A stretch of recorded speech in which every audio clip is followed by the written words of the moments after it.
பௌத்திரம் இல்லை ஃபிஸ்டுலா நானோ இது வராமல் தடுக்கிறதுக்கு என்னென்ன வழிகள் இருக்குது அப்படின்னு பார்த்தோம் அப்படின்னா, மெயினாக வந்து நம்ம ஹை ஃபைபர் டயட் எடுக்கணும். அதாவது அதிகமான நார்ச்சத்து இருக்கிற மாதிரி உணவு எடுக்கணும்.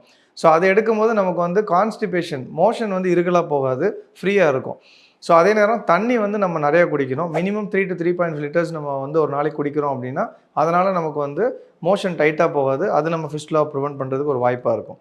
அடுத்து என்ன அப்படின்னா, ரொம்ப நேரம் உட்கார்றோம் அப்படின்னா, முடிஞ்ச அளவு நம்ம வந்து அந்த நேரத்தை வந்து கம்மி பண்ணணும். அதனால் நம்ம கொஞ்சம் எந்திரிச்சு நடமாடுறது வந்து நல்ல பழக்கமாக இருக்கும்.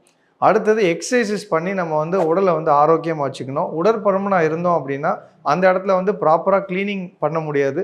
அதனால் வந்து நமக்கு வந்து அதில் இன்ஃபெக்ஷன் ஆகிறதுக்கு வாய்ப்பு இருக்குது. அது வந்து நமக்கு ஃபிஸ்டுலா வர்றதுக்கு வாய்ப்பு இருக்குது. அடுத்தது ஸ்மோக்கிங், ஆல்கஹால் இது 2மே வந்து 100% வந்து நமக்கு ஃபிஸ்டுலாவில் விடுறதுக்கு வாய்ப்பு இருக்குது. ஸோ அதை வந்து நீங்கள் கட்டுப்படுத்தினாலோ இல்லை நிப்பாட்டினாலோ இதை வந்து நம்ம ப்ரிவென்ட் பண்ணலாம்.